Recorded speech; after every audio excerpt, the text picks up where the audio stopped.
You're listening to The Drew Yari Show.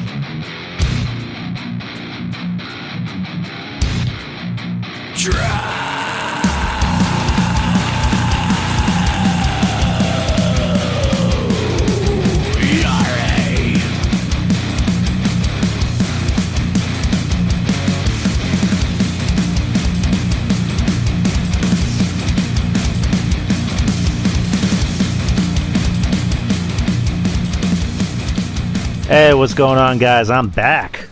I've been gone for a while. Well, a week, actually. But I am back. I'm back to do this show. I'm back to talk to y'all. How are you guys doing? How's everybody? It looks like we have a nice little chat room tonight. Thank you, Eddie. I'm glad to be back. I'm supposed to have RJ on. I'm trying to get a hold of him. He's more than likely asleep. But if he can get on mid-show, that'd be fine. Either way, I mean, I'm a solo guy for the most part, so if he can't get on, that's no biggie. I will just do this on my own. But welcome back to the show, guys. As you know, last week I was not here. Last week was my anniversary, and let me just fill you in on the deets. So we went to Orlando over the weekend.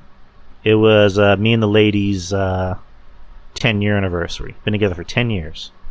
Can you believe that? 10 years.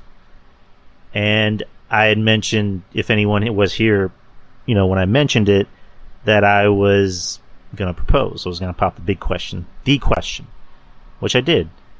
So we got there on Saturday, because we left on Saturday morning, got there, and that whole Saturday was hectic as fuck. So we left around like 6:30-ish. I'm getting to that, Morley Chicken. I will get to that. I gotta hype up the suspense.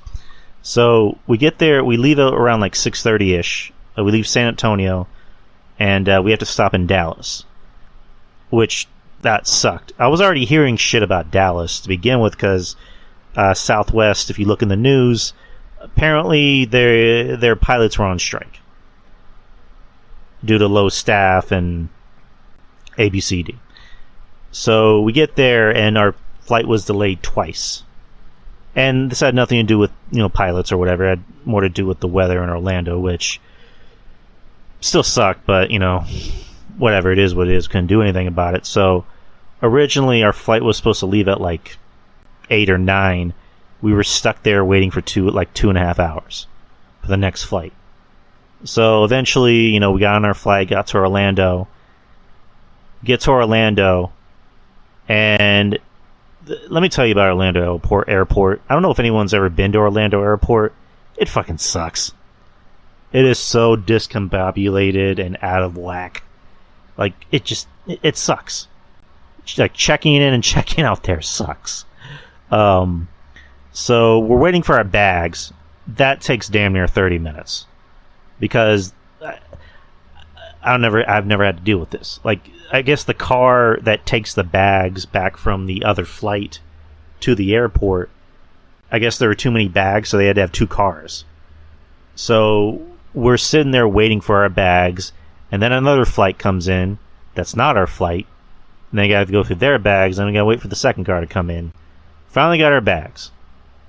And then we have to wait for the tram, not the tram, but the shuttle that takes us back to our hotel. Get to our hotel, we're damn near waiting for 30 minutes.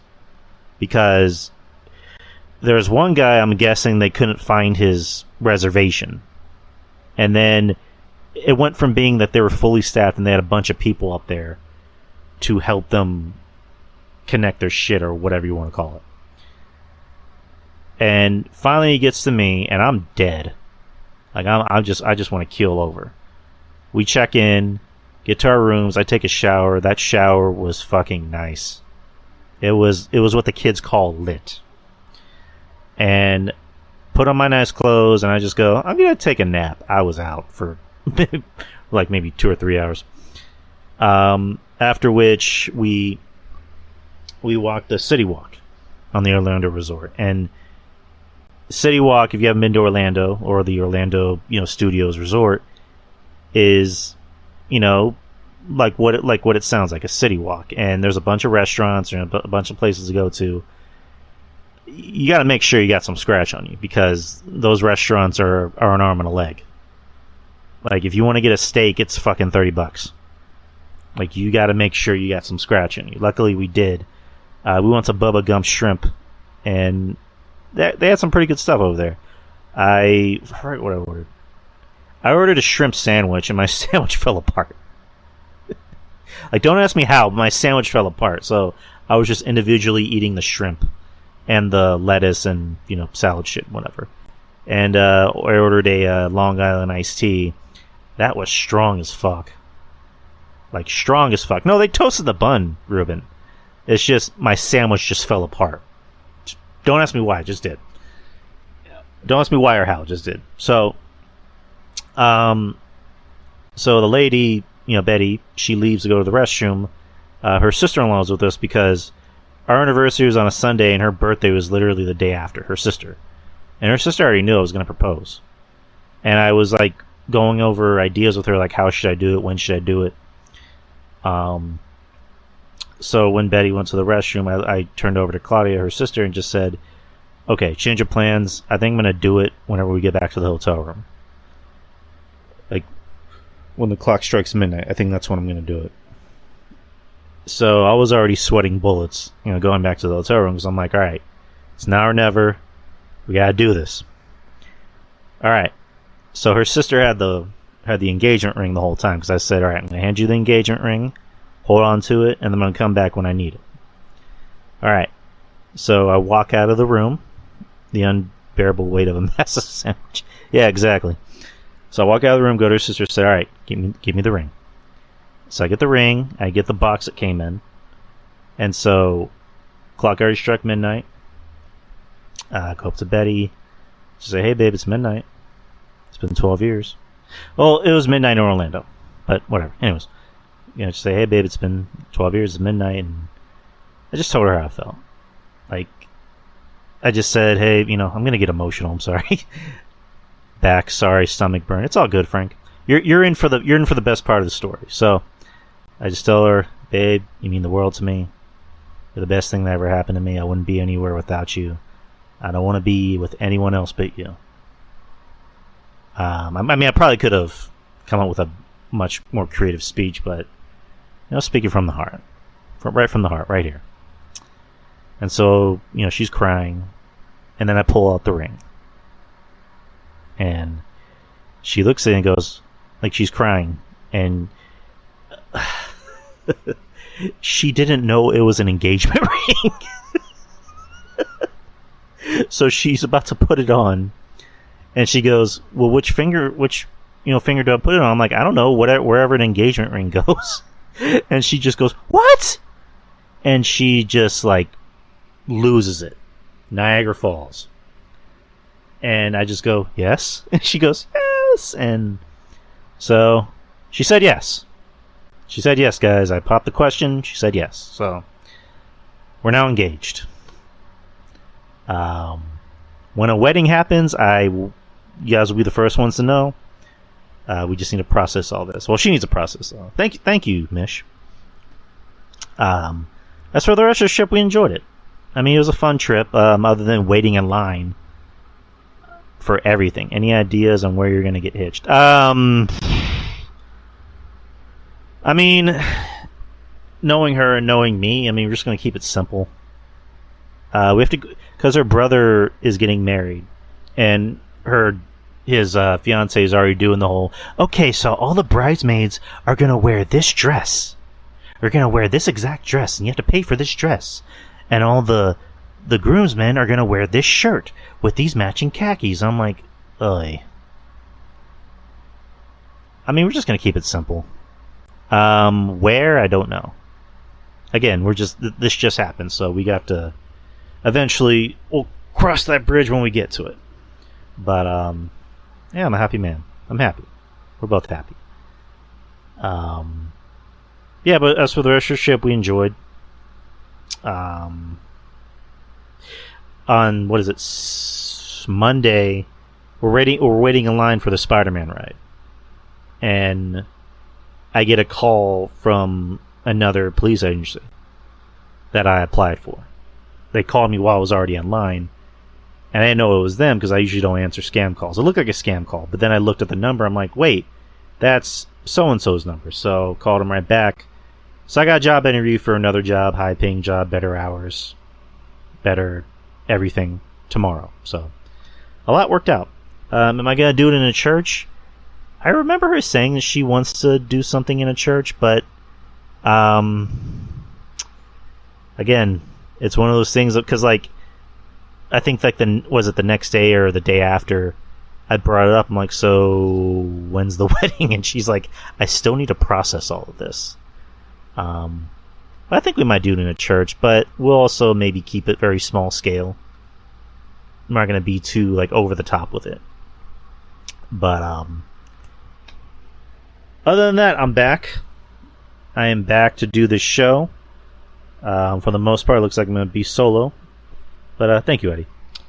Let's see. Is RJ even in the thingy? No, he's not. Alright. So what did we talk about, guys? I mean, because I know in the last show 2 weeks ago, I already talked about Vince. I already talked about Jeff. Didn't get a chance to watch Raw, but I saw the clips. I saw a little bit of Raw. I saw the clips. I saw John Cena. That's all good, Eddie. I saw John Cena doing his thing. I saw him interact with Ezekiel. Thank you, Dan the Man. And yeah, I think the whole point of the show was just John Cena coming out and just doing his thing. It was in Laredo, I believe. And it was a packed show. The show opens with him just coming in the back, and everyone embraces him. You see Becky Lynch in the back, just like unenthusiastically clapping.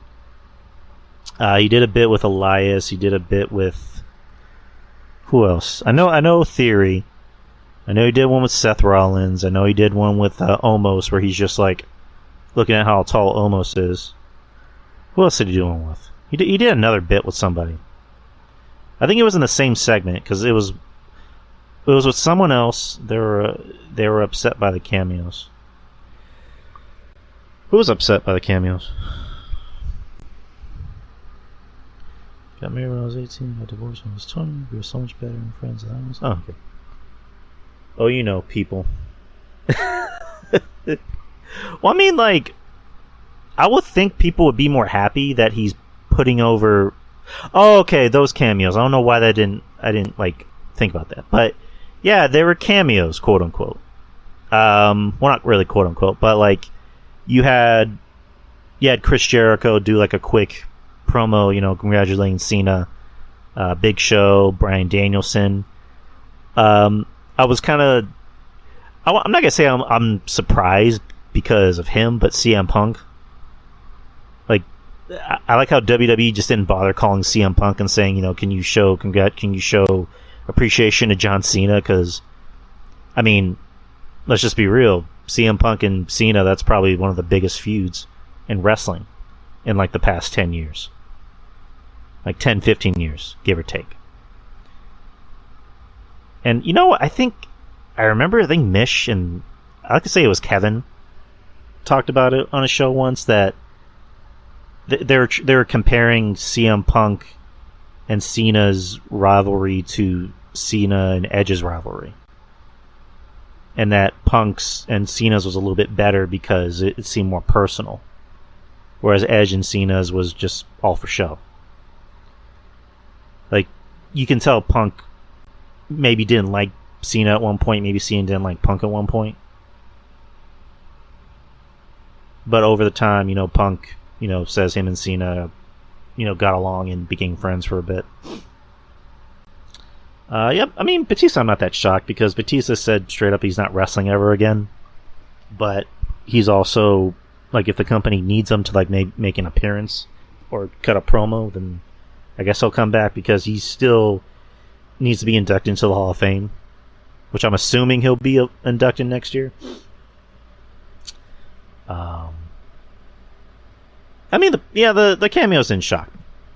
The word is that WWE called Tony Khan and asked him, hey, can we can we use some of your guys for cameos? And did my phone just turn off? No, it didn't. Okay. Yeah, the theory thing was interesting. I mean, they're planting seeds.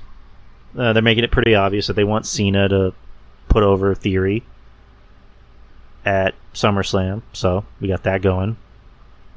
And then the Cena promo at the end of the show, because you as long as you've been watching wrestling, you know we're almost like positive that there's going to be a run-in at any moment. But no, they let Cena have the floor, and he gave a nice little promo. He talked about how he appreciated the fans, and even though you booed me, I still loved you, blah, blah, blah. But then he also said, I'm not retiring, but you probably won't see me for a while. I don't know when I'm going to wrestle again.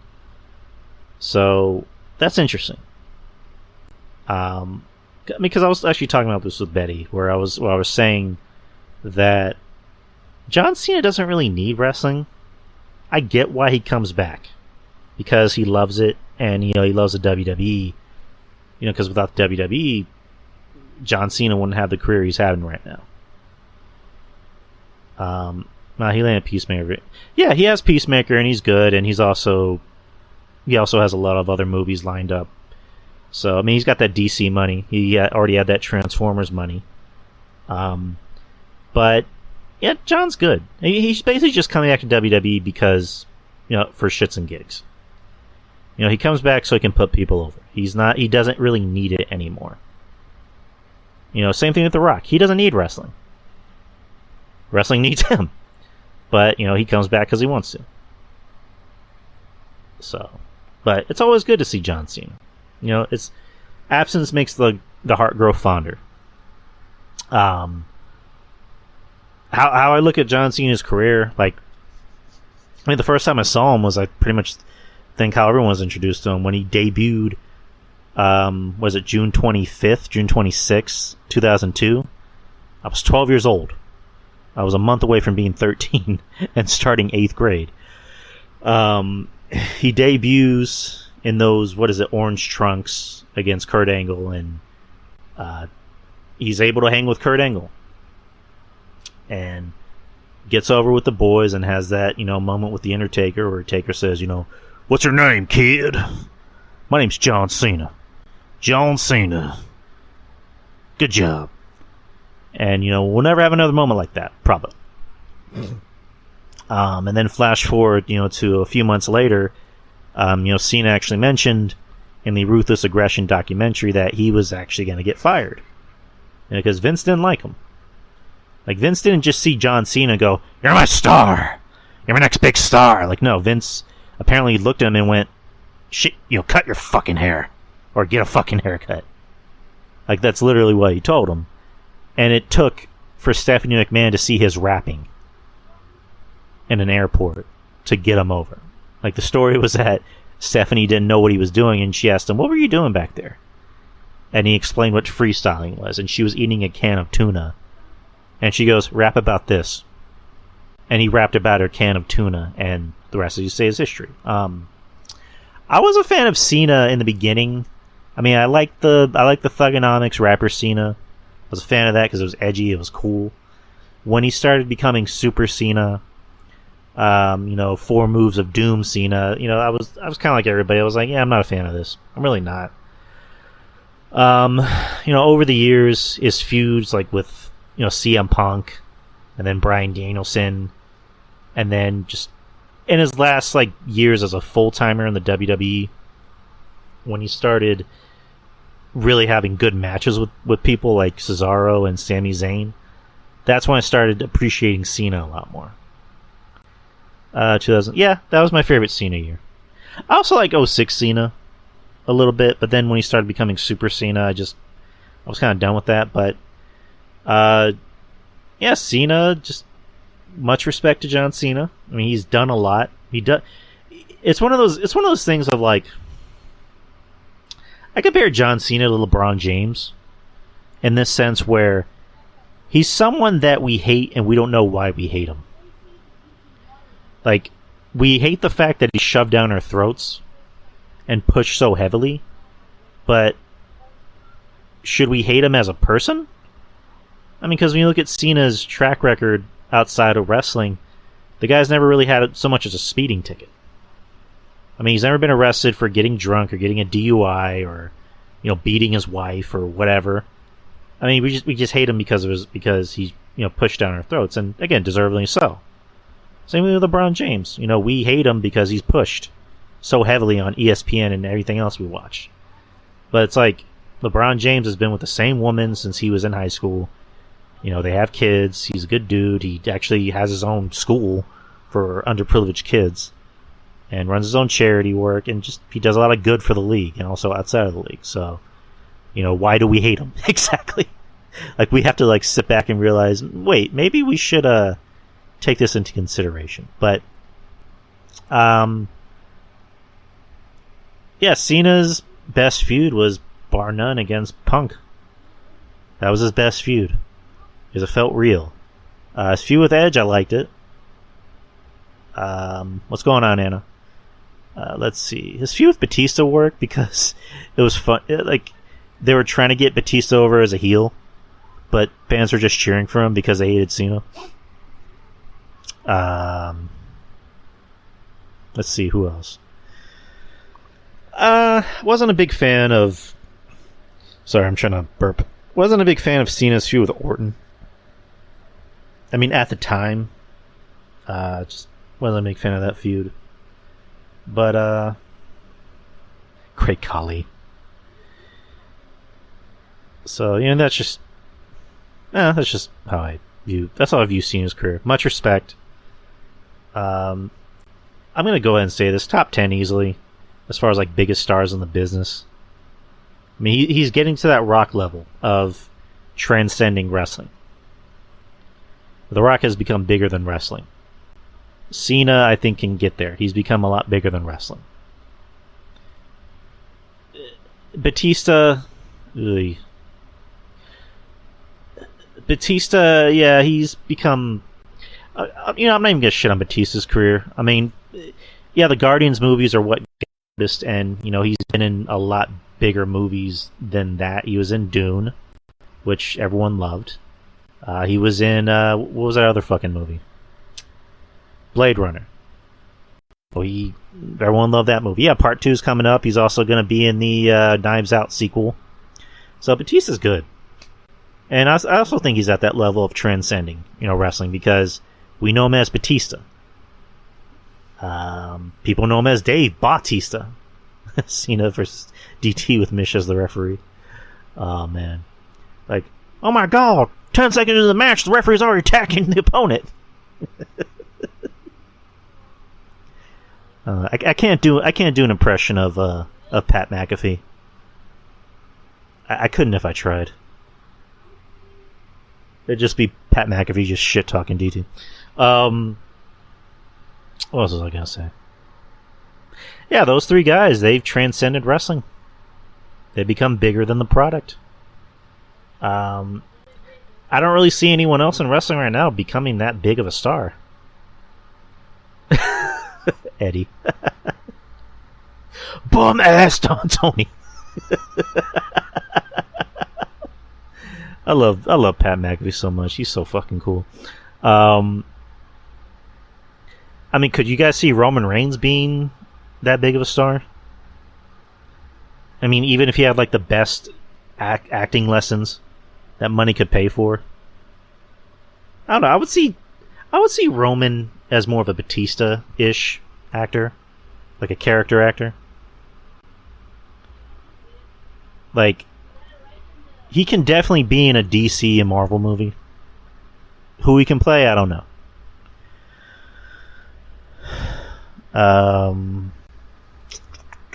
Charlotte could... I'm just naming off random people in my head. Charlotte, I think, could be in the movies.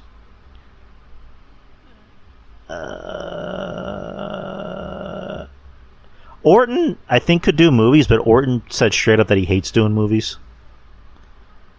Because he was on McAfee's show and he brought up the fact that, yeah, my movies suck. I really don't want to be in movies. Who else? I can't really think of anyone off the top of my head right now, but Yeah, I mean, eventually I think Roman's going to want to leave and go do movies. I wouldn't blame him. But, let's see, what else can we talk about? What else? Kind of a slow news week. There's really not much to talk about as far as wrestling goes. I mean, there's Money in the Bank this Sunday. There's the Great American Bash next Tuesday. The Forbidden Door was on Sunday. I did not watch. Partly one because I was out of town. We were in Orlando, and that was our 10-year anniversary. And two, because I don't give a fuck. Like that is basically my answer. And also, I have no idea. I'll talk about Hornswoggle. What about Hornswoggle? What has Hornswoggle done this time? That little bastard, what is he up to? Swoggle can drink his head off. He's horny. What, did he leave, like, horny DMs? And some diva's Twitter page?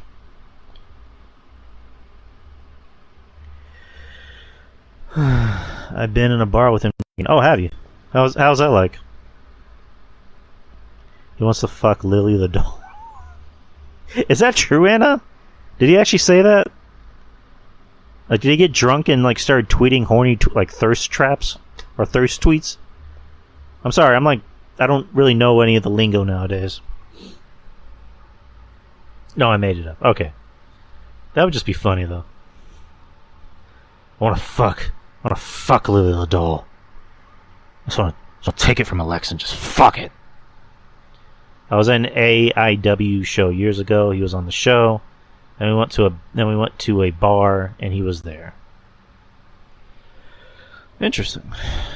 He had 3 beers in the hour, and I was at the bar with my buddy. There's a lot of wrestlers I would love to have a beer with and just talk shit with.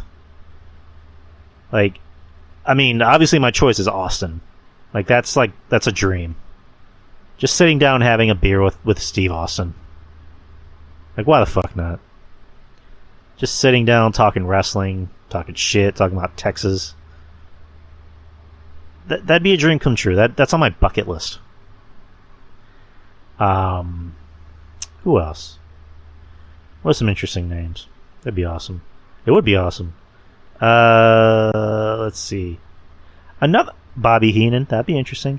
Personally, I mean, I would love to have a beer with Jim Cornette. I mean, I know he's a controversial figure. I know people aren't crazy about him, but I like Jim Cornette.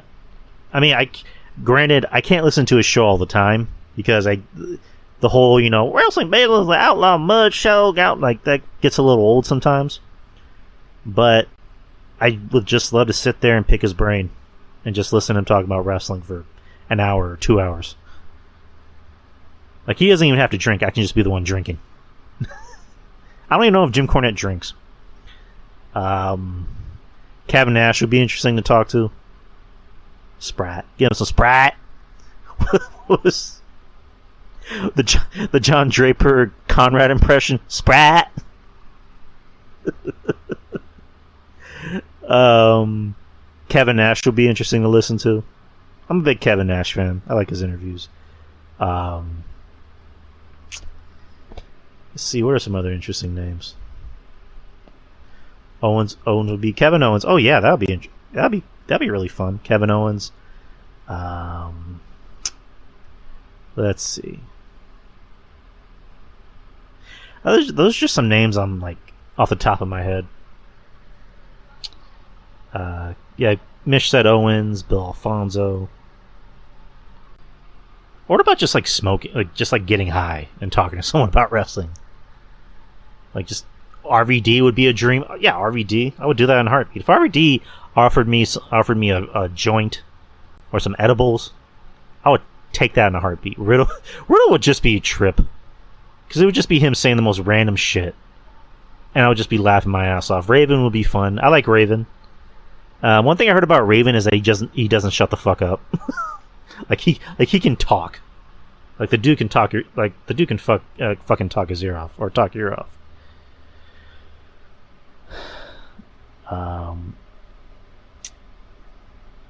RD would be interesting. Sabu would be interesting.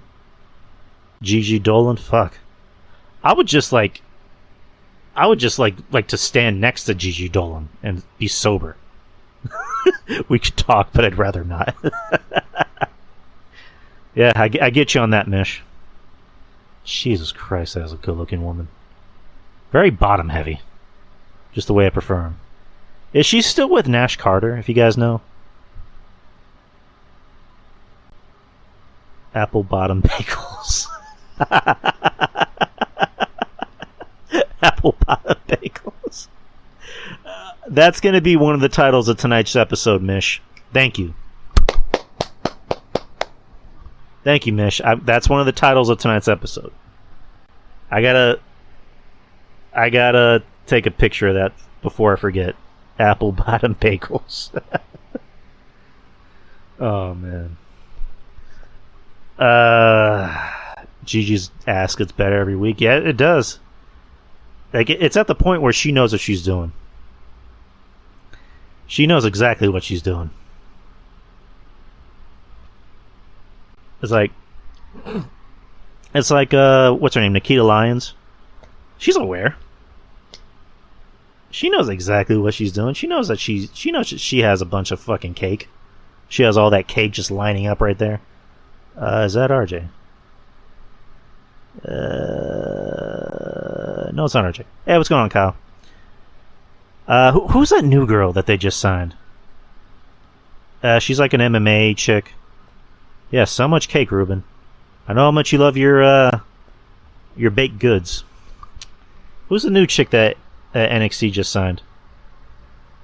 She's like an MMA girl, but she's like redonkulous. If anyone can post a picture of her and tell me her name. Valerie Lurita. Okay, that's her. I know, okay, that's her. Like, I saw someone post a picture of her, and I'm like, that looks like a Sasha Banks, ripoff. But then she turned around and went, that's actually better than Sasha Banks. Gotta get a heart check with Triple H. It's good to see Triple H back and making good decisions for the better of NXT. Can you guys imagine Triple H just seeing this in the back?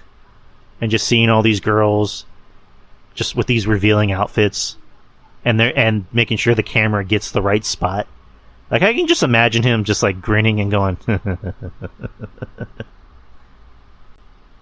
like, I know Triple H is demanding these camera checks or these camera cuts. I gotta go to the back and take care of my sledgehammer. Where's Steph at? Alright, I have about 5 minutes.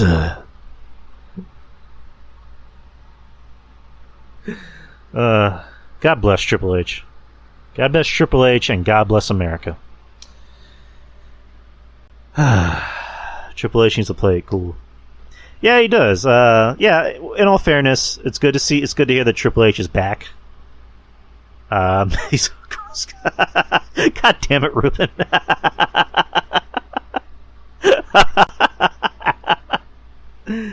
These hot girls are gonna give him a heart attack. You're right. You're not wrong, Mish. You're not wrong. You're 1,000% right. Maybe that's what gave him a heart attack in the first place, was hiring all these hot girls. Oh man, that was too good. All right, so that's NXT news. I guess my own version of NXT. Right, Anna. I know AEW's on tonight with their Blood and Guts thing. I don't know if you guys are watching. I'm not. What is it? Is Team Big Black Cock Combat Club against the Jackoff Society? Is that the main event for Blood and Guts?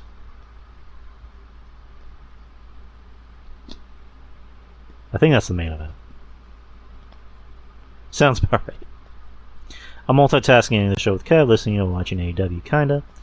It's hard to watch the match at work. Well, the thing is, we cut cable because I just got a new car, so I had to cut costs on a few things. So we had YouTube TV, which I'm thinking about resubscribing for it. And my dad, he gave me his Fire Stick and it's jailbroken. And it has this TV app where it has every single channel. Every single channel, every single movie channel, every single live pay-per-view for free. That includes wrestling, MMA. But it's in the living room. I don't have it in here. A guy at work has that too. I was thinking about asking my dad if he can get the same guy to put it on mine so I can just pay for it. But the whole point was I was trying not to pay for cable. But I don't know. I might either just subscribe for one of the Sling packages. That's $20-25. Or just go back to YouTube TV, or just ask my dad if he can have his friend just put it back on there. But whatever. So I can at least keep up with what's going on in wrestling, so I'm not sounding like a complete asshole. But how long have we been recording so far? 35 minutes so far. All right. What else is going on in the news? I have some news articles up. Hold on. I'm trying to pull it up because this phone is a piece of shit. Swing.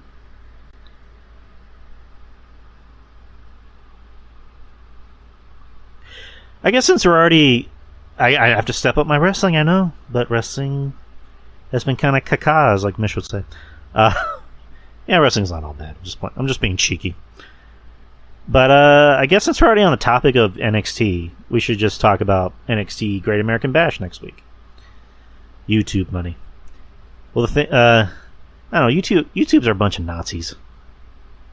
I can't deal with YouTube. 2K19 servers are closing on tomorrow. Alright, so NXT, the Great American Bash, is going to be next week, July 5th, so it's a Tuesday, usual time for NXT.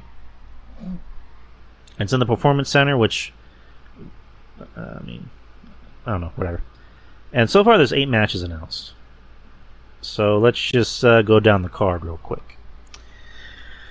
Let's start with the last match first, and let's get to what's perceived as the main event. So you got the NXT UK Tag Team Championships, Josh Briggs and Jensen versus Pretty Deadly. I'm assuming Briggs and Jensen, because I think they just won it, right?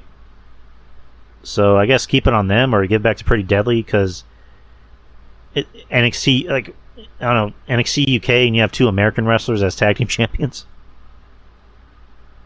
I don't know.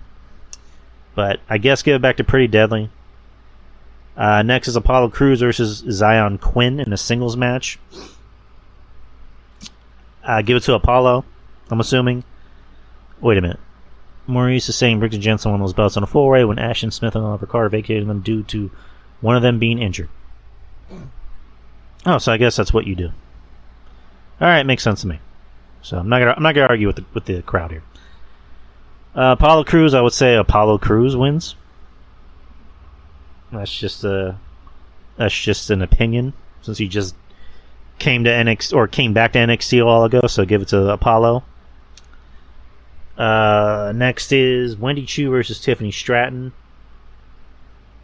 The whole Wendy Chu thing I'm kind of done with. It was cute in the beginning, but then it just got old. So I guess give it to Stratton, since she's the new top girl, or the new good-looking blonde girl. She's hot as hell. She's got an ass. She's got no titties though. I'm pretty sure she's gonna improve that in a bit. But give it to Tiffany Stratton. Next, you have the Creed Brothers versus Diamond Mine. Roderick Strong and Damon Kemp. I would assume they're going to keep this on the Creed Brothers, since they just won it. Who the fuck is Damon Kemp? I'm forgetting who that is, but keep it on the Creed Brothers. Roderick Strong, I'm surprised, is still in this company. Next, you got Trick Williams versus Wes Lee. Wes Lee, they're really trying to do something with. Ever since they got rid of Nash, they're they're going out of their way to try to push Wesley. As a serious top guy, and I saw his promo, and it was actually pretty good. It was very heartfelt, and I mean, correct me if I'm wrong, the crowd seems like they're really behind Wesley, and I like the guy. The guy's very likable. He's very talented. So if you're trying to push Wesley, just let him win. I mean, Trick.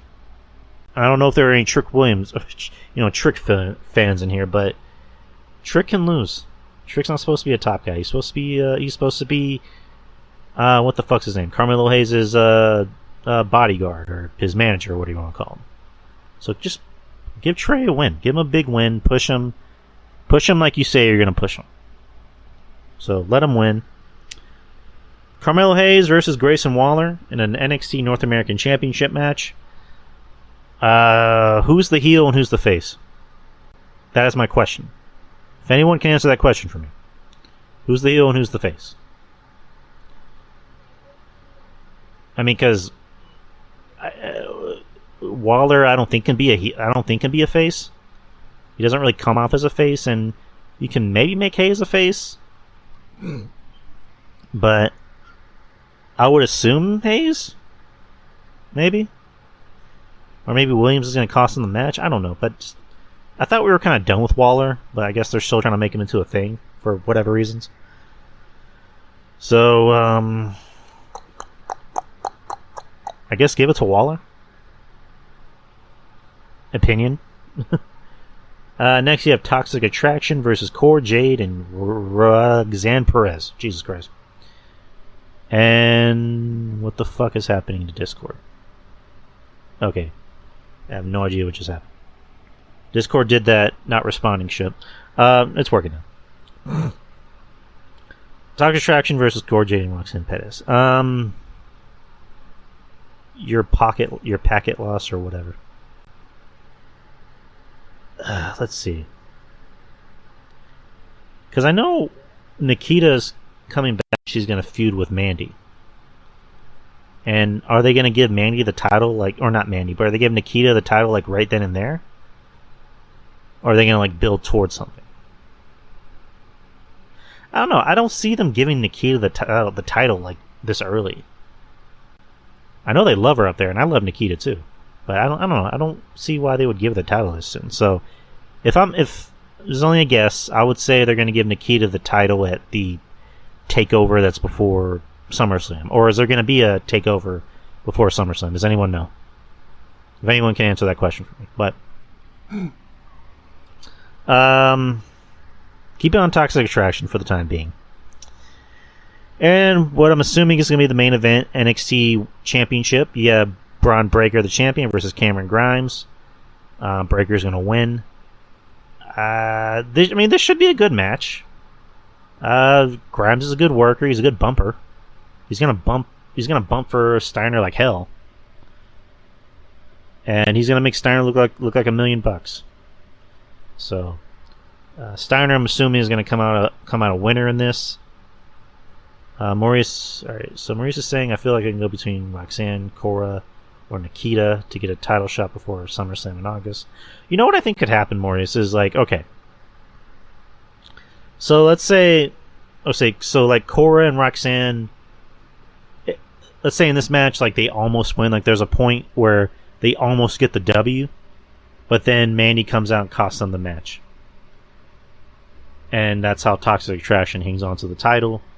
And then, is Nikita going to be wrestling Mandy next week? Or, no, the NXT after Great American Bash?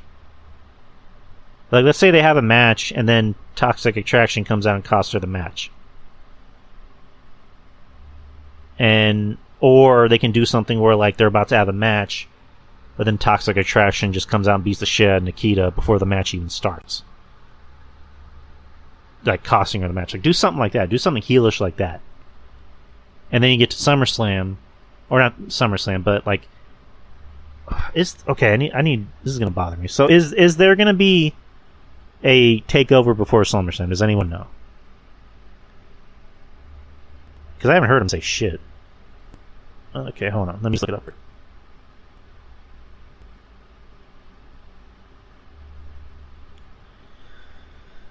Alright, NXT TakeOver SummerSlam 36. So it was canceled apparently.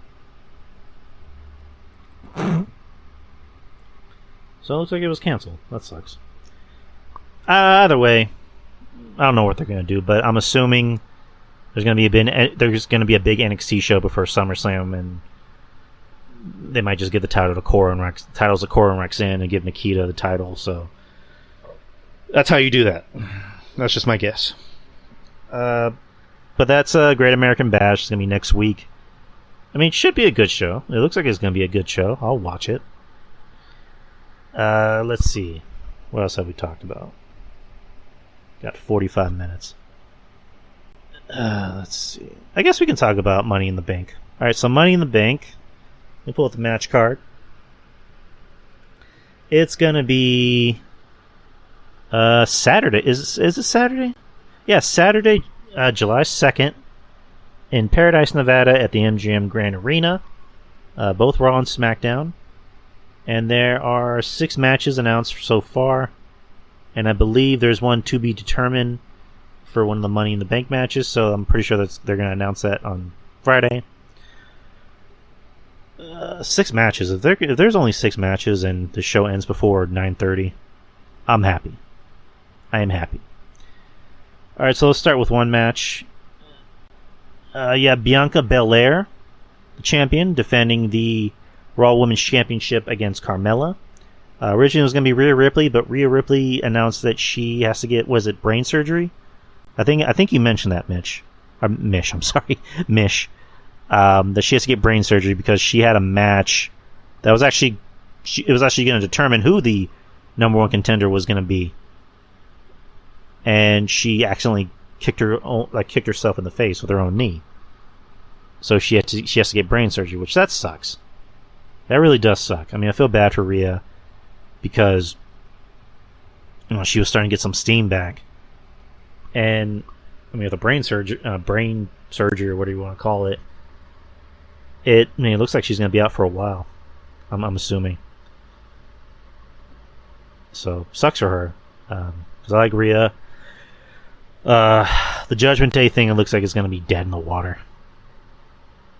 I mean, because where can you go without Rhea?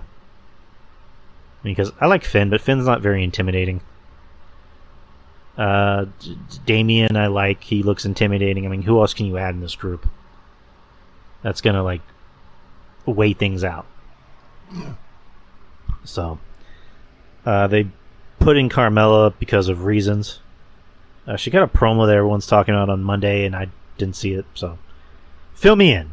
What was this promo like? But, I mean, this match will probably be fine. It'll just be a by-the-numbers type of match. Bianca's winning. Let's see. Seth freaking Rollins, or let me rewind it.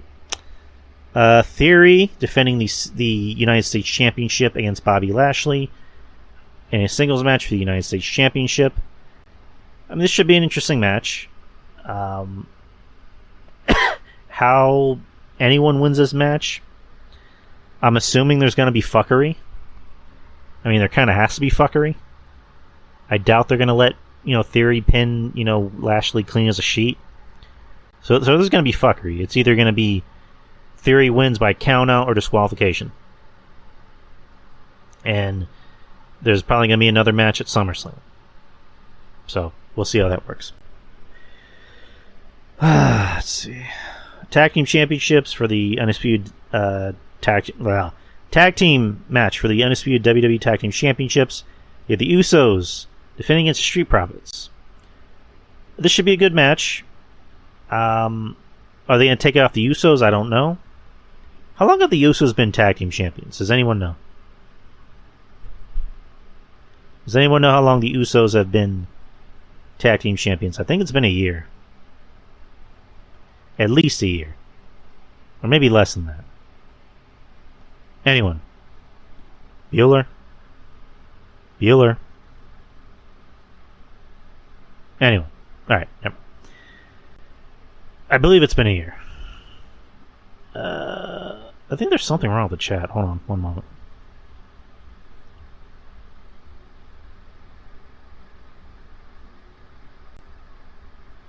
Anyways, never mind. So I think they've been champions for at least a year. Hey, what's going on, Kyle?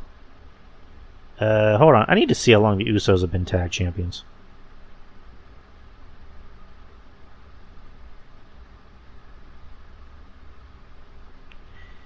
Hold on. I'm looking right now.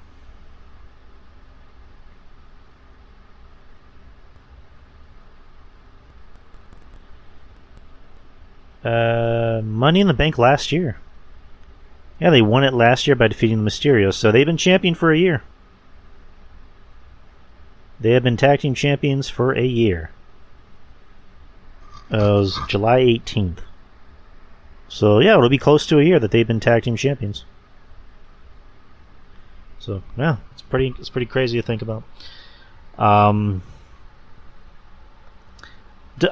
don't personally. I would say give it to these Street Profits because they've really been putting a lot of steam into Montez Ford. Because that motherfucker can really do a frog splash. Like ever since Eddie RVD's was more of a modified frog splash. I'm talking about like a straight up frog splash. Like nothing modified about it. Like I think Montez does a pretty damn good frog splash. So I would say give it to the Street Profits. I mean, because it's not going to hurt the Usos to lose it. Art Bar. Yeah, Art Bar, I think... Yeah, Art Bar created it. But Eddie... I mean, because it was Eddie. Like, when you think of the Frog Splash, you think of Eddie. I would say give it to the Street Profits. It's not going to hurt. It's not going to hurt fucking the Usos if they lose it. I mean, they can easily just win it back at the next pay-per-view, but give it to the Street Profits. Try something new. Ronda Rousey versus Natalya. Singles match for the WWE SmackDown Women's Championship. Not really looking... Alright. Not looking forward to this match at all. For obvious reasons. Ronda, to me, is just... Her second comeback has been a flop. She looks like she does not want to be there. Like, she's phoning it in. Anytime I see her wrestle... Anytime I hear her talk, she is phoning it the fuck in. And then you got Natalya, who, again, anyone who listens to the show, you know how I feel about Natalya. So it's just, I'm probably not going to watch this match. I'm going to do the Kevin Castle analogy. I'm going to find something else. I'm going to mow the grass, walk my dog, maybe paint the ceiling. Maybe vacuum my bathroom. Do anything but watch this match. Like I don't care. I don't care about either of these two. I don't care. I mean, Ronda's more than likely going to win. So there's my analogy. All right, Money in the Bank matches. Start with the women. Lacey Evans, Alexa Bliss, Liv Morgan, Mish's favorite, Raquel Rodriguez, Asuka, Shotzi, and Becky Lynch.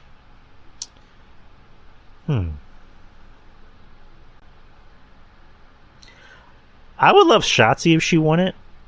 I mean, let me rephrase that. I already love Shotzi. I would love if Shotzi won it.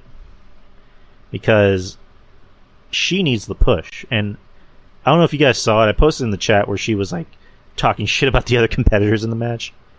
And it seems like they want to push Shotzi. Because lately she's been in a lot of segments. Like she showed up in a segment with Ronda. She beat Mish's favorite, Tamina. Sorry, Mish. I had to bring that up. So I would love if she won, personally. Because, she needs the rub. Give someone like Shotzi the rub, because she's interesting and she's new. Stop giving the same people the same fucking opportunities. Give it to Shotzi.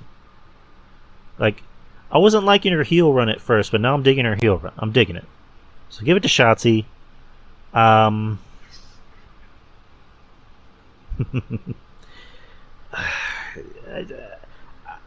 Don't give it to Becky, because I don't think Becky needs it anymore. Becky's already over. Asuka's already over.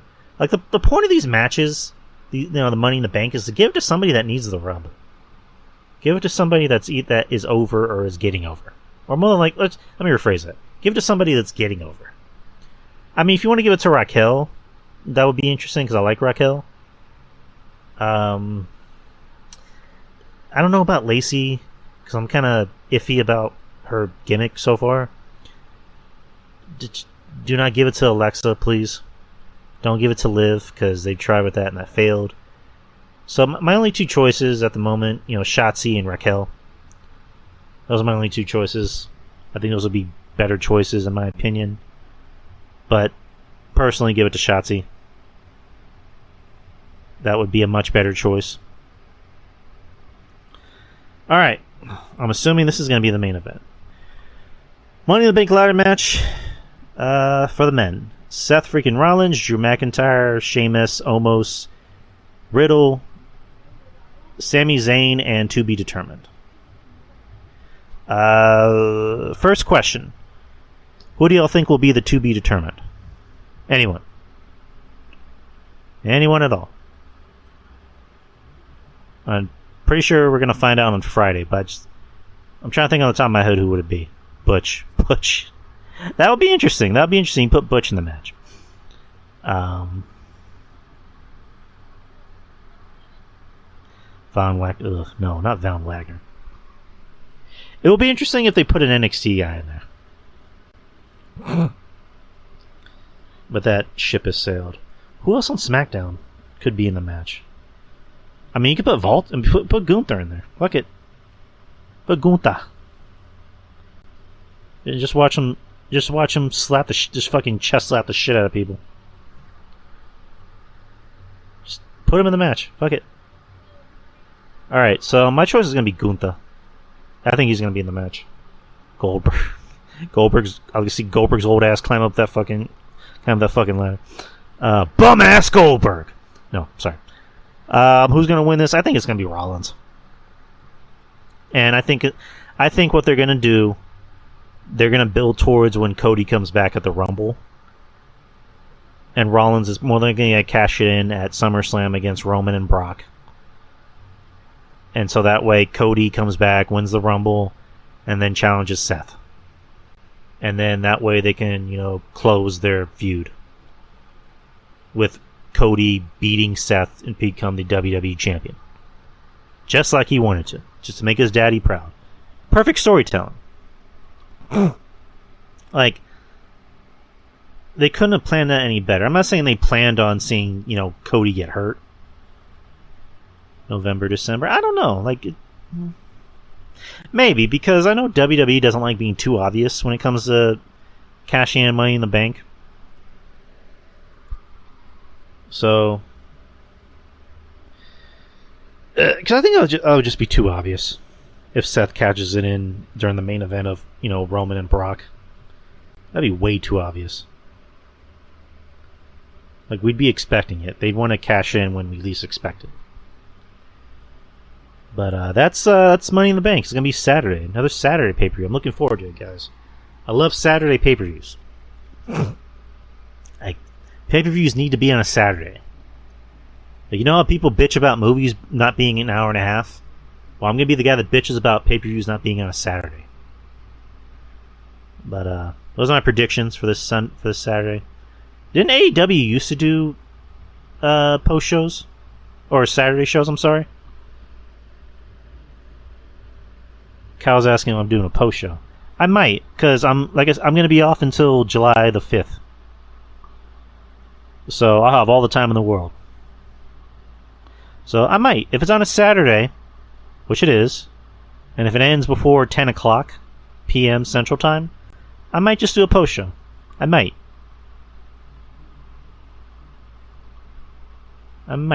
It's a big might. Alright, so I got some questions. I had a question from last week from Maurice, so let me just look up Maurice's question. Only Maurice and Kyle has questions. I know Kyle has like 8 million questions, which I will get to as soon as I can get to Maurice's questions. So, alright, Maurice, you have 4 questions. Let me get to you. Alright. Maurice has asked me top 5 best and worst movies of 2002. 2002? Jesus Christ. You want me to remember 2002? Are you sure you don't mean 2022? Or do you actually mean the year 2002? Jesus Christ, Maurice. Shit. Dude, I can't even remember movies from 2002. Let me try. Let me try for you, Maurice. 'Cause I know I act like a dick sometimes. Let me just look up the best movies of 2002 and see if I remember any of these.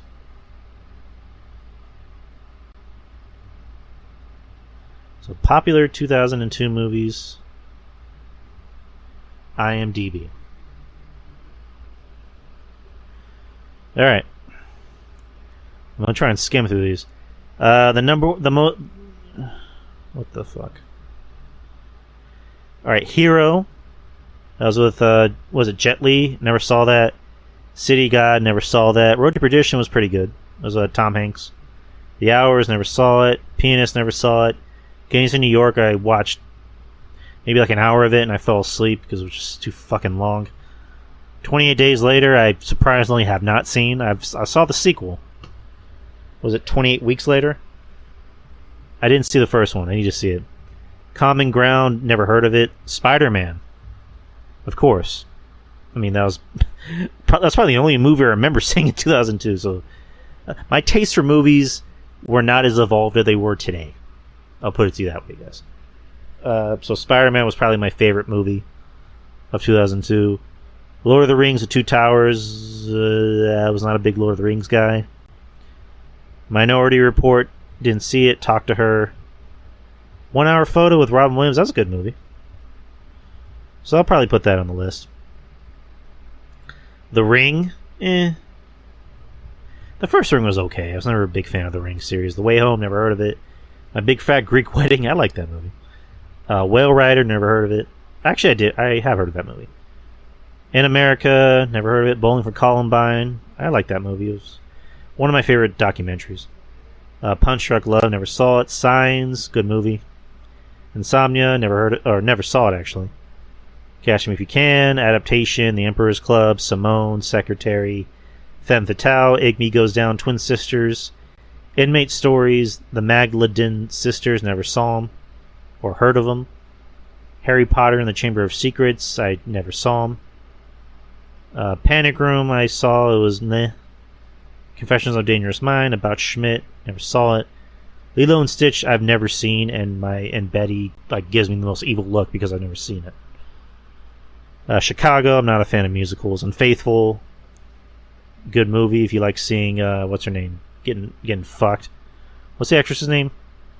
Diane Lane. There you go. You get to see Diane Lane be naughty. Bloodwork. Never saw it. Far From Heaven. Never saw it. 8 Mile. Saw it. Liked it. Mothman Prophecies was a little overhyped. 25th Hour, K-19, The Widowmaker, Red Bear, The Eye, Raising Victor Vargas, and Nicholas Nickleby. Didn't see him. Okay, so out of that whole list, let me just go back to that fucking list. So Spider-Man is definitely up there. That's definitely on my list. So Spider-Man, 1 Hour Photo, Big Fat Greek Wedding, Bowling for Columbine, and Signs. Those are my 5 movies. My 5 favorite movies of 2002. Maurice. Let me get to the worst ones. Let me look up the worst movies of 2002. I'm sorry. 2002. Worst 2002 movies. Oh boy, this is going to be a lot. I've never seen Lilo and Stitch. That's one of many movies I have not seen. And I need to see it, according to some people. Alright, so here's the worst films of 2002 according to IMDb. Ballistic. X versus Sever. I've never seen it. Pinocchio. Master of Disguise. I saw that. I actually liked that. That was funny. Rollerball. No, never seen it. Fear.com. Half Past Dead. Deuces Wild. Serving Sarah. Swept Away. Adventures of Pluto Nash. The new guy I saw. I actually like the new guy. Lazadishku. Just, oof. Nice to look at. Dragonfly. Extreme Ops. Stealing Harvard I saw. That was bad. Bad Company. Joanna Man I saw. That was not that bad. Slackers, Halloween Resurrection. Was that the one with Busta Rhymes? I saw that. It was deliciously bad. I'll put it that way. 8 Crazy Nights, Sorority Boys. I've never seen Sorority Boys, but everyone says I need to see it because it's funny, apparently. Swim Fan I actually liked. I don't know why this is on here. That was actually pretty good. Crossroads, I watched the first 5 minutes of it and then turned it off. If you get what I mean. Ghost Ship. I like that. I like Ghost Ship. It's a good horror movie. I Spy, didn't see it. Abandoned, never saw it. Queen of the Damned. Yeah, Queen of the Damned was kind of hokey, but I enjoyed it for what it was. Trapped. Never even heard of that. Jason X. Van Wilder. That was the Ryan Reynolds one, right? Didn't see it. Collateral Damage. Knockaround Guys. The Hot Chick I saw. Empire. I love Mr. Deeds. Why is this on here? I love Mr. Deeds. That was a funny movie. That's one. I'm going to put that in my top 5. 2002. Enough. Or Jennifer Lopez. That was good. Why is this on here? Enough was good. Alright, Enough was fucking good. Just seeing Jennifer Lopez beat the shit out of her abusive ex-husband. Come on, that was good. The Tuxedo with Jackie Chan, I saw that. Imposter. John Q was a good fucking movie. Fuck this list. This list is pissing me off. John Q was a good fucking movie. Snow Dogs. I like Snow Dogs. Come on. Friday After Next. Showtime. The Sweetest Thing. You get to see Cameron Diaz be a slut. Well, she wasn't really a slut, but whatever. A Walk to Remember. You know what? You guys can hate me all you want. I like To Walk to Remember. It was cheesy. It was mushy. But I liked it. I thought it was good. I thought it was a good movie. Analyze that. Was that the sequel, I think? Yeah, it was alright. Life or Something Like It. Angelina Jolie just looked fucking hot as shit in that movie. That's why I watched it. Clockstoppers, The Time Machine, Scooby-Doo, The Country Bears, All About the Benjamins.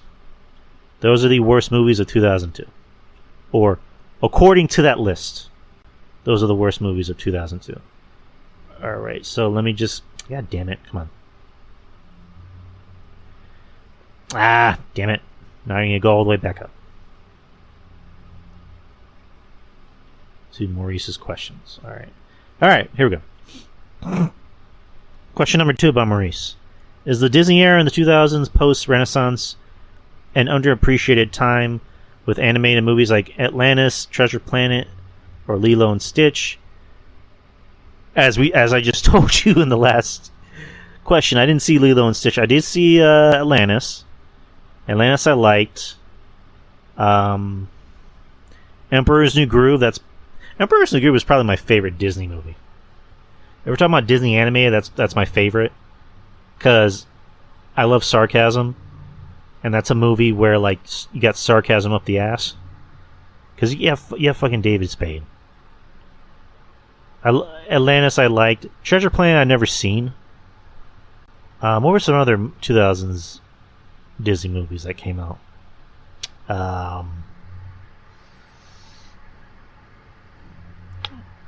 Didn't see Brother Bear. Let me pull up this list. Fuck. Now I gotta do more research. Dude, you have to watch it. That's with Joaquin Phoenix, right? Where he turns into a bear or whatever the fuck. Alright. Disney movies from the 2000s. Alright. Waiting for the list. Alright, now we're back on IMDb again. Alright, so Disney movies from 2000. From the 2000s, alright. The Emperor's New Groove, I already said it. Loved it. Atlantis, I liked it. The Princess Diaries, I didn't finish watching it. Monsters Inc., I liked it. Lilo and Stitch, haven't seen it. Treasure Planet, haven't seen it. I didn't like Holes. I thought that movie sucked. Finding Nemo was good. Wasn't a big fan, honestly. Pirates of the Caribbean, I've never seen any of the Pirates of the Caribbean movies. Haven't seen any of those movies at all. Not one. Freaky Friday I thought was okay. Brother Bear I thought was... actually, I didn't see Brother Bear. I'm sorry. The Incredibles... This is going to shock a lot of people. I never was a big fan of The Incredibles. And you would think because it's a superhero movie, I would be into it. I never got into it. Honestly, I really never got into the Incredibles movies. Not even the sequel. Chronicles of Narnia, I haven't seen it. Ratatouille, I haven't seen. Enchanted, which one was that? Was that the one with James Marsden? Where he's... Which one was that? Enchanted. Was that with Amy... Oh yeah, Amy Adams. Okay, yeah, I like that. That was a cute movie. I'm a grown-ass man. I like Disney movies. Deal with it. Wall-E was not a big fan of. Bolt, haven't seen. Up, haven't really watched. Christmas Carol, didn't watch. Princess and the Frog, I heard good things about. Only saw the ending. Haunted Mansion, I didn't see. Miracle, I didn't see. It was directed by Gavin O'Connor. And he's made some good movies I liked. Confessions of a Teenage Drama Queen, haven't seen because I'm a grown-ass man. Home on the Range, haven't seen. Pacifier, no. Herbie Fully Loaded, no. The Shaggy Dog, I surprisingly have seen. And that was actually pretty good. Bridge to Terabithia, Jesus Christ, you want to talk about a sad movie. If you want to talk about a movie, if you want to, like, cry and just feel horrible, watch Bridge to Terabithia. That movie is so fucking sad. Like, I watched it on an off day because I was like, you know what? I don't have anything else to watch. I'm just gonna watch this. And it has, who is it? The guy who was in the Hunger Games movies, the Josh, whatever the fuck his name is, and Robert Patrick plays his dad. And this is the first time where he's not fully a dick. Like, he's a hard ass for a dad, but he's not a dick. And the movie starts out as like a cute little kids movie, where it's about these two kids that are playing this made-up game because, you know, the boy is getting bullied and his dad is hard on him. And something happens in the movie that just makes me go, what the fuck is this? This is supposed to be a fucking kids movie. Like, this is fucking sad. Like, what the fuck? So, it's a good movie. It's just really fucking sad. Like, super fucking sad. I would say watch it and just don't watch it because it's depressing. Depressing as fuck. Alright, so let me go to Maurice's question, and I am fucking all the way back down to the bottom of the page. Alright. Maurice wants to know, question 3. Which Marvel character that hasn't been expanded on should have his or her own full series be reintroduced?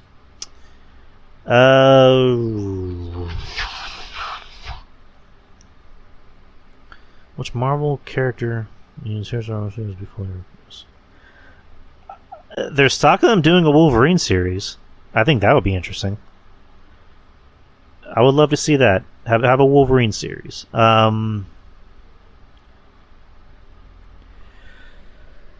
Do a Spider-Woman series. Love to see that. Elektra series. Especially since they're rebooting Daredevil, give Elektra her own series. Like it. They're doing a Wonder Man series. Is Mish here? I know Mish said he was multitasking. I don't know if Mish is listening, but they're doing a Wonder Man series. I don't know much about Wonder Man. I also know Mish hasn't been too kind to the Disney side of things, which I understand why. What are some other characters? Can't really think of too many. Like, once they start the X-Men. Once they bring the X-Men in, I would say give some of those characters their own series because it'd be interesting to see what they can do. Like, make a Gambit series. Ruben is not kind of current Disney. Yeah, I understand that. I don't know. My bar is very low, Ruben, as you know. Like, I'm easily entertained. But we've also talked about, you know, like how I'm feeling about the current state of Marvel. I'm not crazy about the whole multiverse thing. That's one of those things that we should be happy about it, but it hasn't really paid off the way we wanted it to. But I don't know. Again, I'm easily entertained. But Yeah, if they're Maurice, I'm sorry. Yeah, if you bring in once you bring in the X-Men, make a Wolverine series, make a Gambit series. Let's see. Yeah, that's all you gotta do. I mean, I wouldn't be opposed to seeing a Felicia Hardy series, Maurice, but fucking Sony insists on making their Spider-Man villain movies a thing for ... reasons. And yeah, that's about it. Last question that Maurice has. How does one combat the bad toxic fandom of shows like Star Wars or Marvel that seems to enjoy causing controversy? Let me reread that question. How does one combat the bad toxic fandom of shows like Star Wars or Marvel that seems to enjoy causing controversy?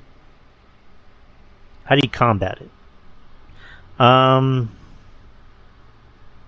don't know if this will answer your question. More, I was going to call you Morbius, Maurice, but Marvel needs to look at what the boys are doing and try to emulate that formula. And by that formula, I don't want to see the Avengers running a train on fucking Captain Marvel. I'm not saying I want to see that happen. I'm just saying, like, they need to take risks. They need to be fresh. They need to be self-aware. You know, Disney also needs to realize that their audience is growing up, and they watch shows like The Boys. And pretty soon they're going to lose a lot of people. Like, when I say lose a lot of people, it's like, I mean, it's like comparing apples to oranges. It's like WWE and AEW, where the current, modern wrestling fan, it likes what AEW does because they're giving them what they want. I mean, granted, it's too much of it, but they're giving them what they want. They're taking risks. WWE is playing it safe because they're a publicly traded company, and at the end of the day, their show is still PG. And even though the ratings are plummeted and they're losing viewers, they're still making a lot of money.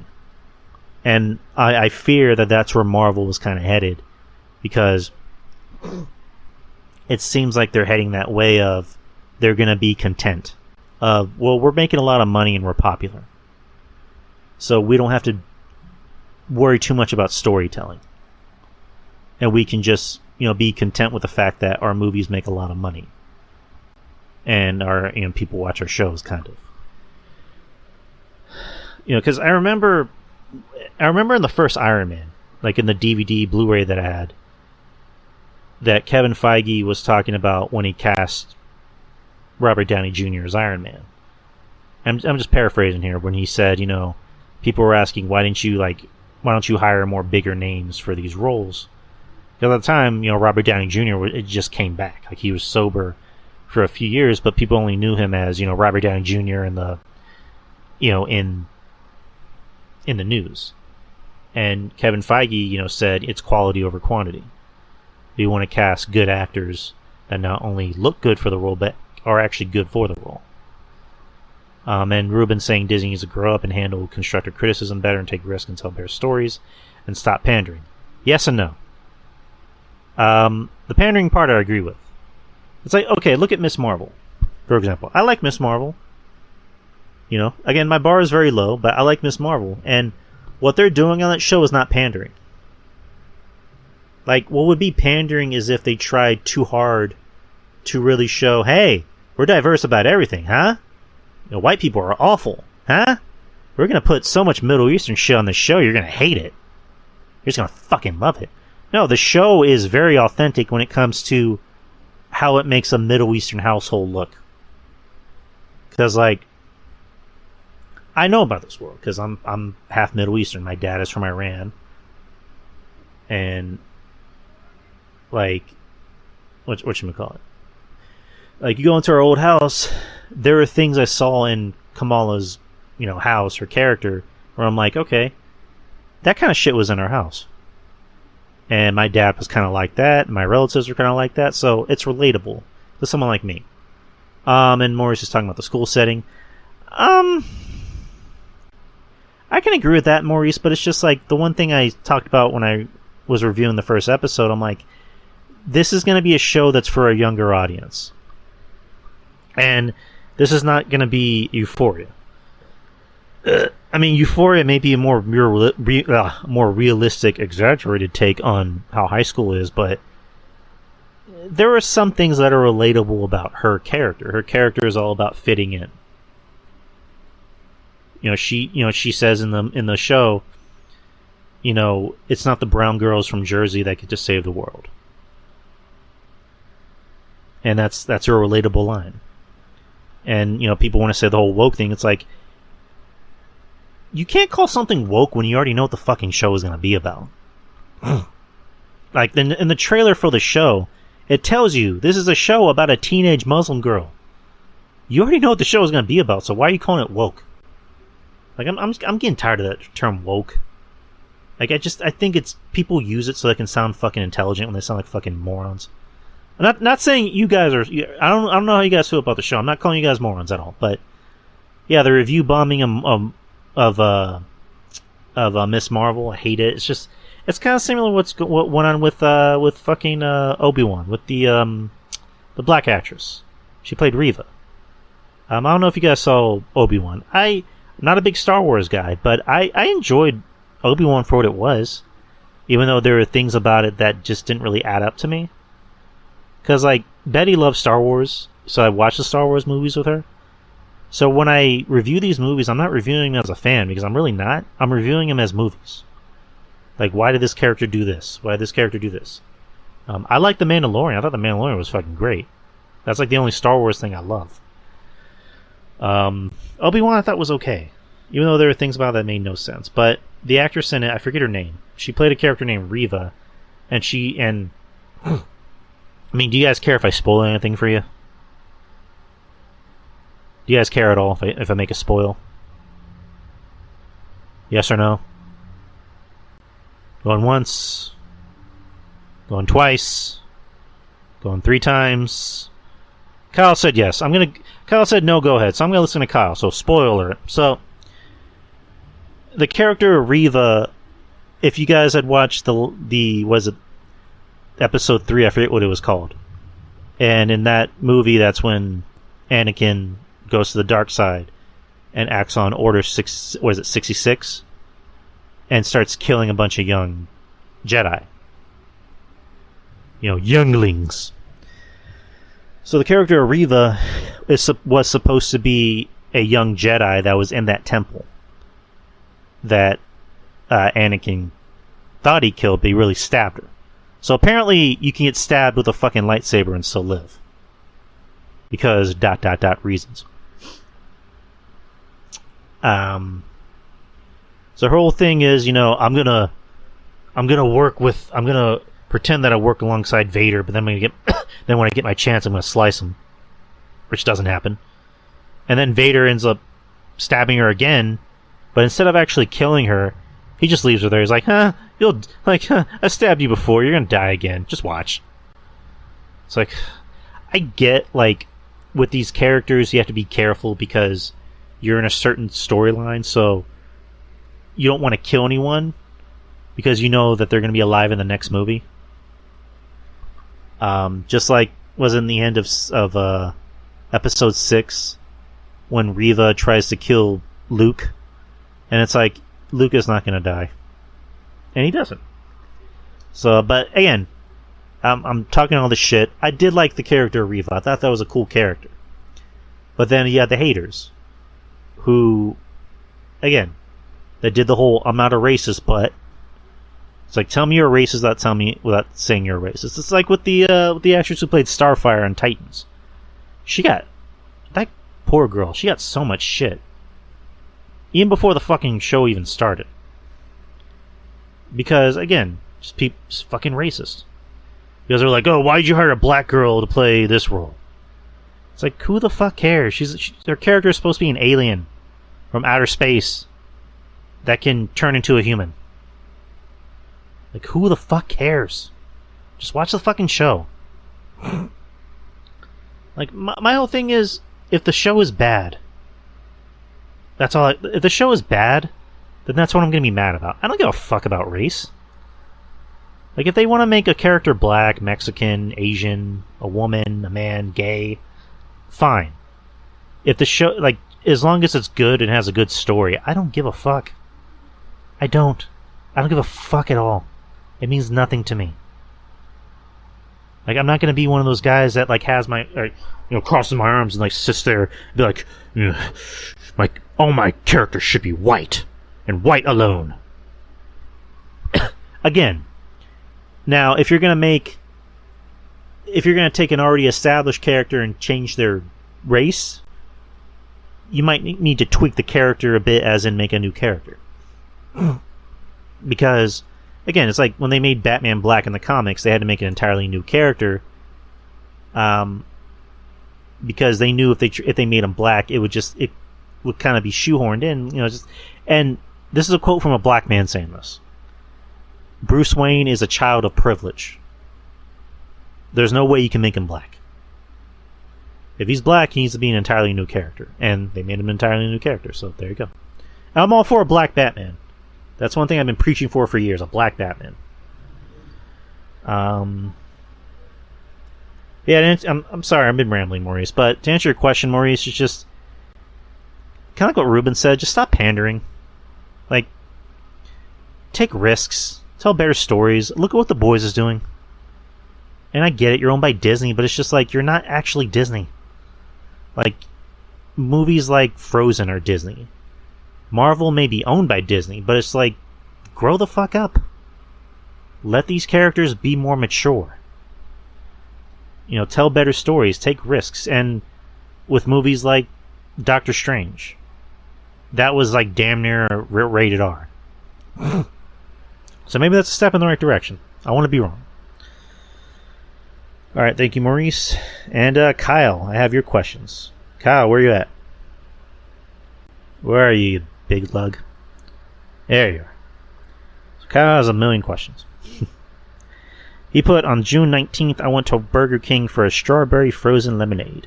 When I went inside for my order, an employee in the kitchen started singing, "Well, it's the big show." Because I'm big and tall, it actually made my day. That's funny. Let's see. Since you first got your driver's license, how many different vehicles have you had? Let's see. I got my driver's license in 2009.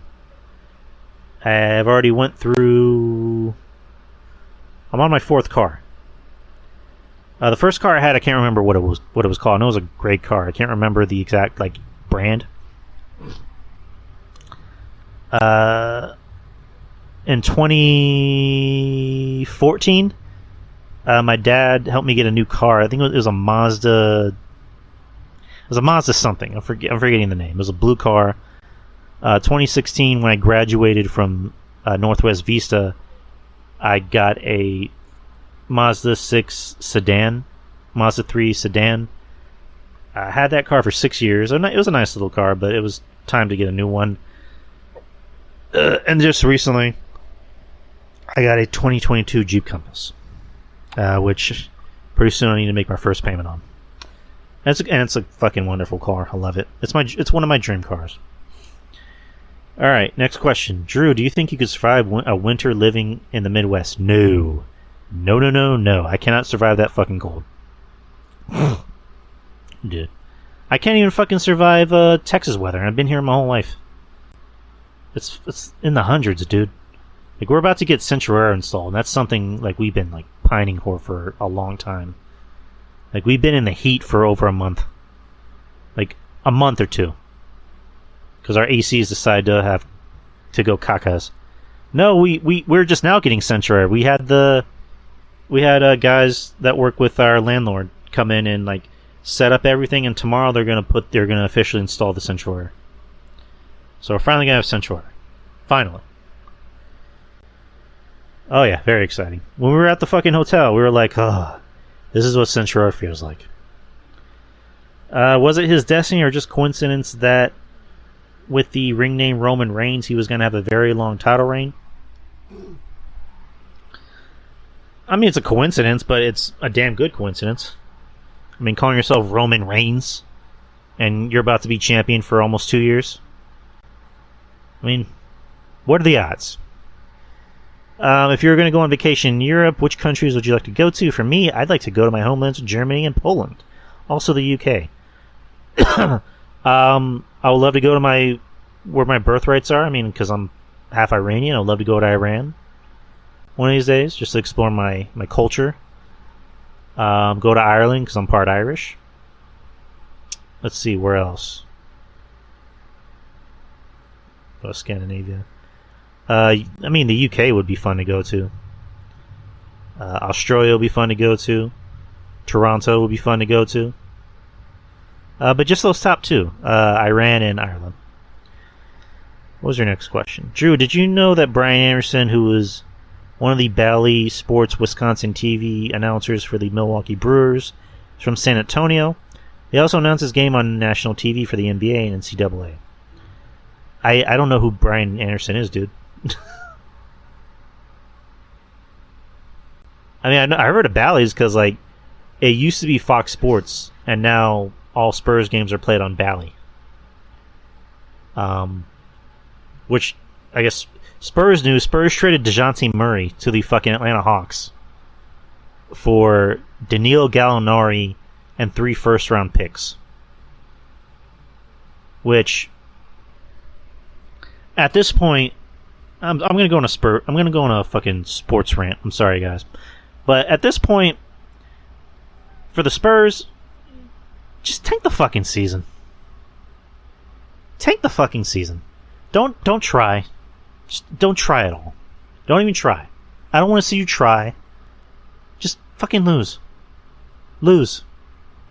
Get the worst record get one of the worst records in the league. and just get a top 5 pick. Get a top 3 to 5 pick. Don't try.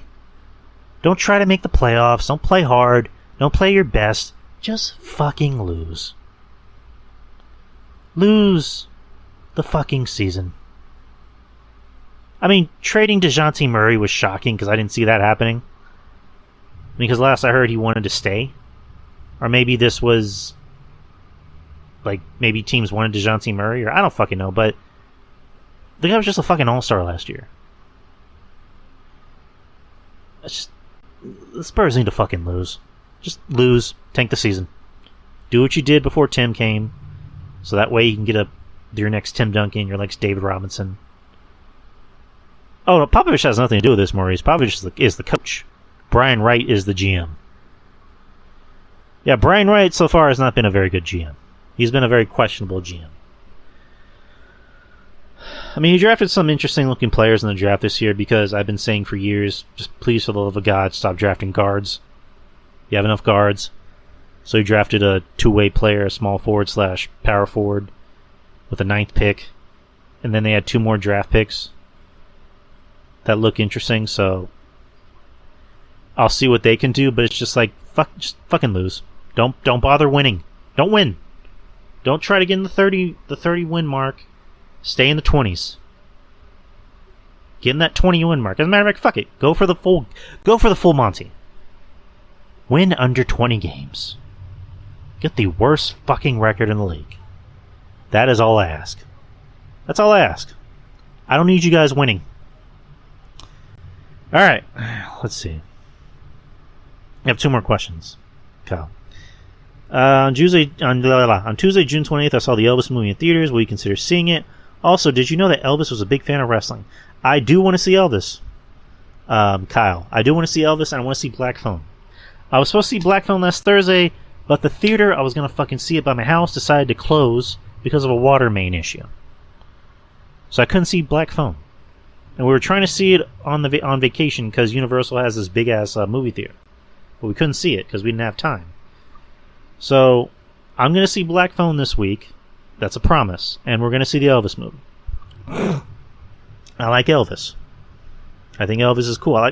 What I heard about this movie was that it doesn't try to pander. It also doesn't try to sugarcoat shit either. Like, the movie is actually factual. That's what I heard. So, and I like Elvis. I like music documentaries. I don't like musicals, but I like documentaries about music. I mean, I thought the Bohemian Rhapsody one was okay.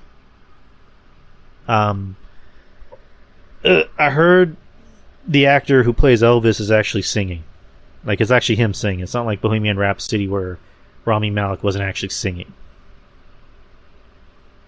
Yeah, and it's good. That impresses me whenever these actors can actually do the singing and do the work. It's like in Ray. Jamie Foxx actually was playing piano. Well, Jamie Foxx actually knew how to play piano to begin with. And he was also singing, jazz. Joaquin Phoenix, sang as Johnny Cash. So, I'm looking forward to Elvis. I really want to see it. The first time I saw the trailer, I'm like, I need to see this. That and Black Phone. I really want to see Black Phone. Like, the first time I saw the trailer for that, I was like, this is a horror movie for me. Because it was supposed to come out in January, originally. But the talk is that, like, the test screening, it was so positive that they had to move it to summer because they thought it would be a better summer movie. And also, I think that Jackass movie was coming out at the same time. And I don't think they wanted two movies competing. Because they're both Universal. RJ just texted me, "Oh shit, you still live?" Yes.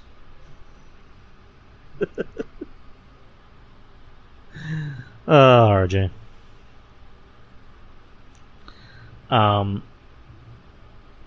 yeah, I think those are maybe the two reasons, but apparently the reason was because the test scores were so high from audiences that they had to put it out in summer. So I guess it's a good move, but I so badly want to see that, and also Elvis. So it'll be a good week for movies. They came out the same week, which is weird. Let's see. Last question from Kyle.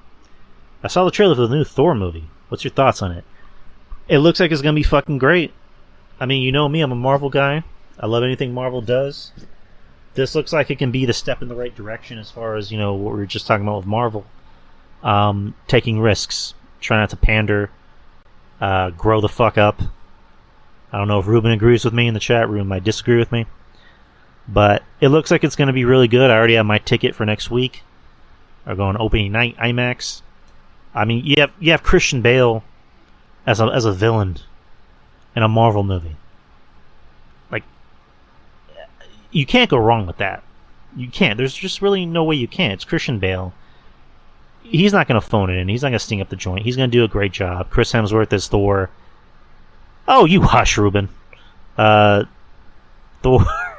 Chris Hemsworth is always going to be great as Thor. You got see what Natalie Portman can do as a Lady Thor. See how that works out. And then you got the Guardians. And apparently there's a post-credit scene that's supposed to be huge. Like, it's supposed to be pretty big. I believe they said there's 2 post-credit scenes. But looking forward to it. That's coming out next week. Spoil the ending for me. You're gonna watch it, Ruben. Okay. Here's what you're gonna do, Ruben. Here's what you're gonna do, Ruben Prime. You're gonna walk around in that theater. You'll get your large soda. You'll get your medium popcorn. You'll get some pretzel bites with some cheese. What? Then you're gonna walk around in the theater and you're gonna watch the goddamn movie. And then you're gonna enjoy it. And that's the bottom line. Cause Drew Yard said so. Don't know. Don't know. Hold on.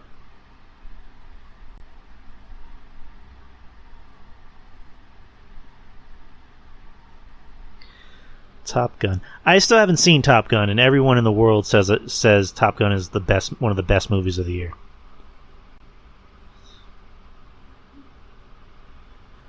I never saw the first Top Gun. Like, okay, do I need to watch? Shut up. Fine, I'll get you a Stone Cold IPA, and then you'll watch Thor. Jesus. So with Top Gun, do I need to watch the first one to watch the second one?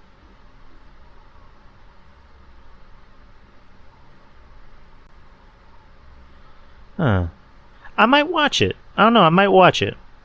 I like to expand my mind on movies. I don't just like to watch the same shit. I don't just watch Marvel movies, guys. I watch other movies. There's other movies I watch.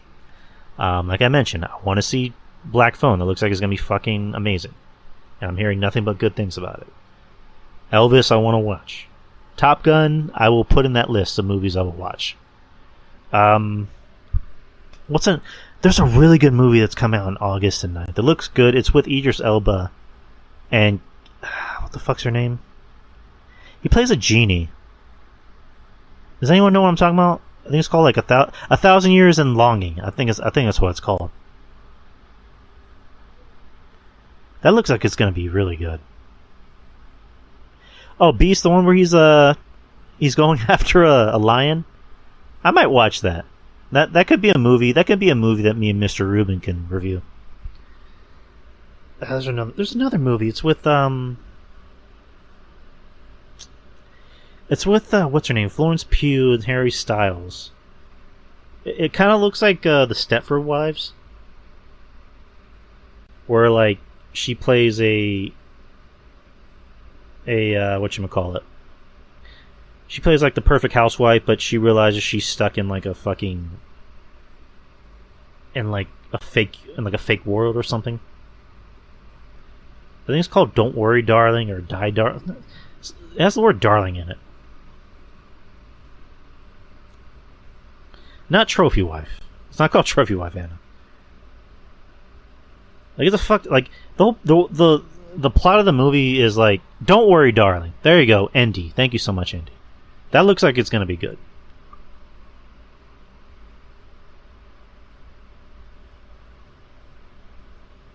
Like that, and also, what is it, the 1,000 Years of Longing? Those look like they're going to be good movies. So, in my opinion, the best movie of the year I've seen so far is Everything Everywhere All at Once. Hands down, that is my favorite movie of the year. After I've heard so many people tell me what a great movie it is, I had to watch it. I was blown away because it was so much better than I thought it'd be. You guys have to watch it when you have the chance. It's a really good movie. It does the multiverse concept a lot better than Doctor Strange. Whereas in this movie, the multiverse is more as like, here's what happens when you made this decision. Like whenever you decided not to get with your husband, you did this, or this happened, or this happened. And it becomes a movie of like, I'm more appreciative of what my life is now. Because I have a family that loves me. I have a husband that loves me. I have a daughter that I love. And the whole plot of the movie is about family. And it really hits home. Like it gets you right in the feels. Right here. And Michelle Yeoh she's gonna be 60 and she looks so fucking good in that movie. She looks good. She's a good actress. I like her. Alright guys, that's hour and 43. Another solo show. I'm sorry RJ couldn't make it. We will try to get something done ASAP. But thank you guys for showing up. Mish, Maurice, Ruben, as always. Good 2 hours done. Almost 2 hours. Anna, let's see. Who else was here? Andy, welcome to the show. I don't believe I've seen you before. Eddie, Dan the Man, and everybody else that showed up. Mish, if you're listening to this, thank you for showing up. Mish came on for a little bit pre-show, and we just talked a little bit about a situation with a certain podcaster. If you guys already know, then you know. But thank you guys for showing up. Pizza sounds good right now, Anna. But yeah, shout out to everybody. Shout out to Mish, of course, Wrestling Soup, him and Joey, John Draper with the Breaking the Apocalypse podcast. I mean, with Shaheen. Bisha O'Brien, shout out to him. Kevin Castle, Trez, Baseball Chicky. Chicky and Castle have a podcast. Castle and Chicky podcast. Let's see, Wrestling Court. Angie Carlick, Clark Street Wrestling Podcast, Hammerlock Hangover, Jeff Lippman with his 8 million other shows. He doesn't have 8 million shows. He has Garden of Doom and something else at Garden. My mind's kind of blank at the moment. I need something to drink. I need some water. My mouth is kind of dry, but I'm sure Jeff. I'm going to hear it from Jeff. You clown! How could you say? How could you not remember my other shows? Oh man. Let's see who else. JD from Russellbred. Do I need to go to school to become a Drew Yari? You do, Anna. You do. I think it takes a lot of training to be a Drew Yari. Maybe if you go to school and study hard enough, you can be just like me. Just like me. I'm going to say almost like me. Maybe not just like me, but almost like me. And of course, Ruben. Shout out to Ruben.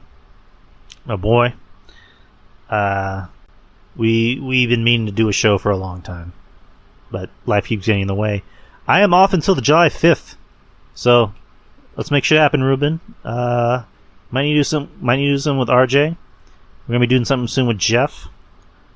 And anyone else that's listening, anyone else that I just shouted out, if you want me to be on a podcast, hit your boy up. We'll make something happen. Alright, guys. As usual, support the Patreon, just $5 a month. Alright, guys. Have a good week. Have a good weekend. And I will see you guys next week. Peace.